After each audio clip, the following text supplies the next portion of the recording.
O Grande Ceifador, da obra Cartas e Crônicas, ditada pelo irmão X.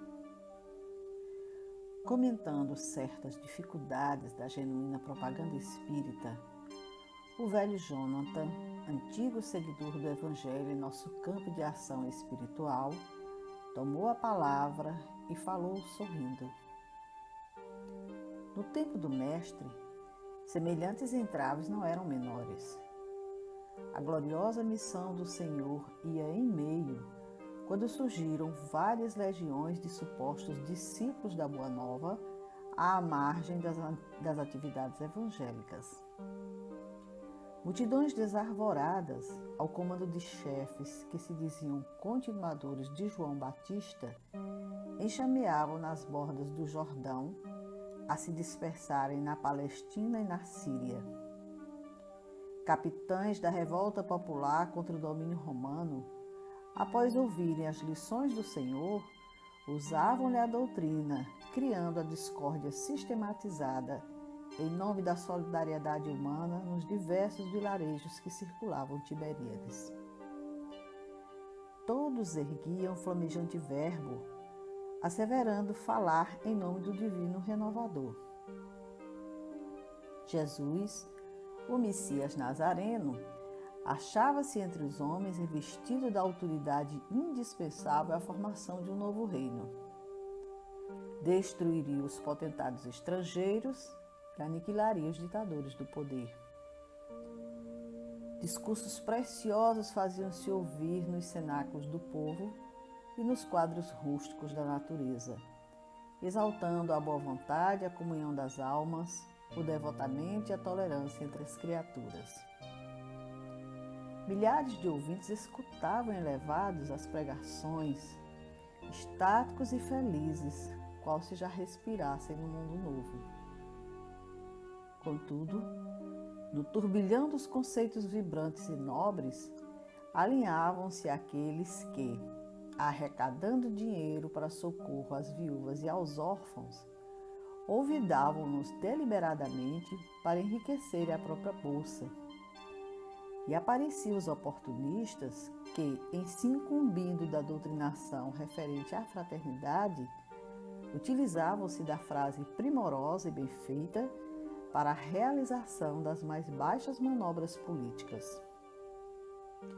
Foi por isso que, em certo crepúsculo, quando a multidão se congregava em torno do Mestre junto às águas, para recolher-lhe a palavra consoladora e o ensino salutar, Simão Pedro, o homem afeiçoado à rude franqueza, valendo-se da grande pausa que o eterno benfeitor imprimira à própria narrativa, quando expunha a parábola do semeador, interpelou diretamente, indagando: Mestre, e que faremos dos que exploram a ideia do reino de Deus? Em muitos lugares encontramos aqueles que formam grupos de serviço em nome da Boa Nova nascente, tumultuando corações em proveito próprio. Agitam a mente popular e formulam promessas que não podem cumprir. Em Betsaida, temos a falange de Berrequias Bezenon, que a dirige com entusiasmo dominante, apropriando-se-vos da mensagem sublime para solicitar as dracmas de pobres pescadores, alegando destiná-las aos doentes e às viúvas. Mas, embora preste auxílio a reduzir o número de infortunados, guarda para si mesmo a maior parte das ofertas amealhadas. E ainda hoje, em Cafarnaum, ouvi a prédica brilhante de Aminadab ben Azor, que se prevalece de vossas lições divinas para induzir o povo à indisciplina e à perturbação. Não obstante, pronuncia afirmativas e preces que reconfortam o espírito dos que sofrem nos caminhos árduos da terra. Como agir, Senhor?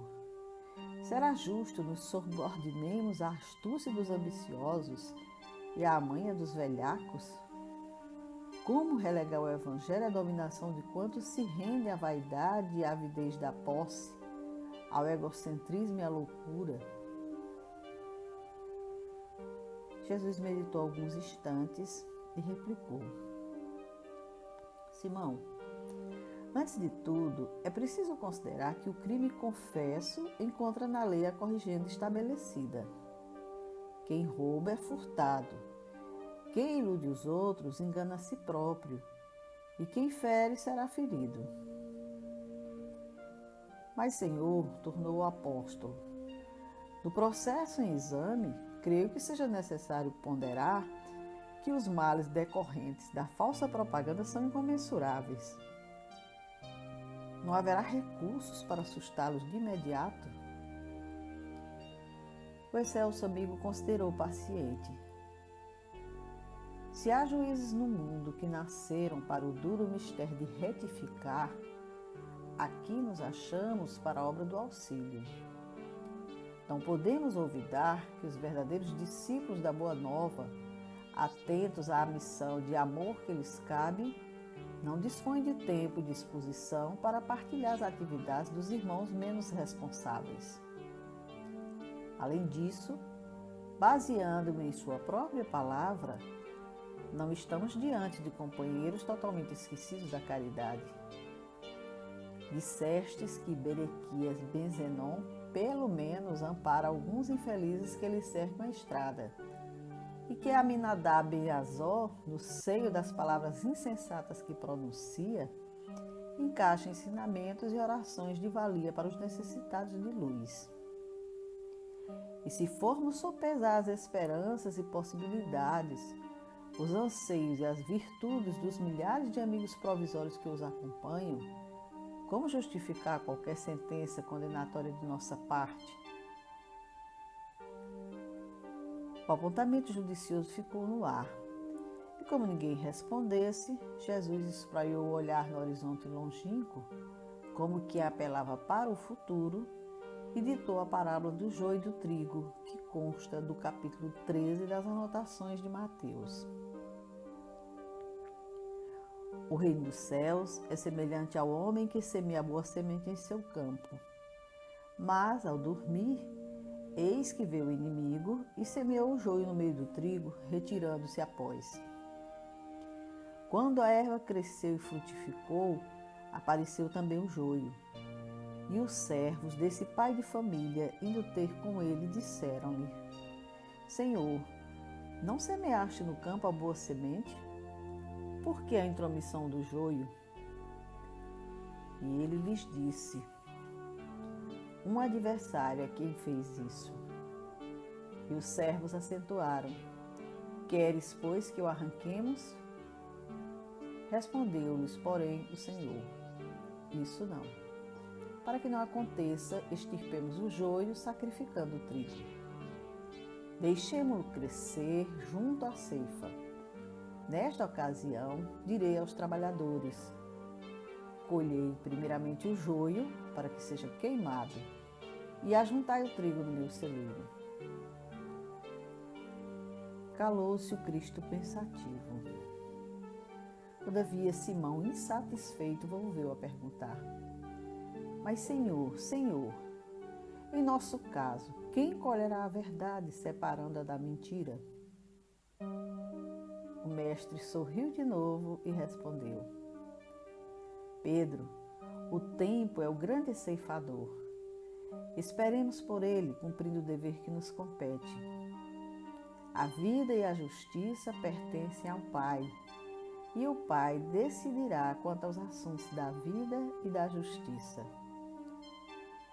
E porque ninguém lhe opusesse embargo à lição, calou-se o mestre, para demandar em seguida outros ensinos.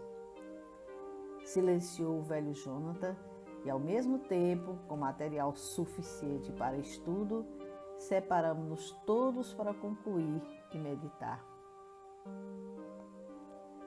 Meditemos nessa mensagem que o irmão X nos traz e veremos que ela fala dos dias atuais, do que ocorre em verdade com a mensagem do Cristo, a forma como ela está sendo disseminada. Não nos preocupemos com o joio, semeemos o trigo, porque o ceivador, no tempo certo, saberá separar, juntar, queimar o joio e armazenar no seu celeiro o trigo por nós semeados. Um bom domingo, muita paz e até o nosso próximo Diálogos com Jesus.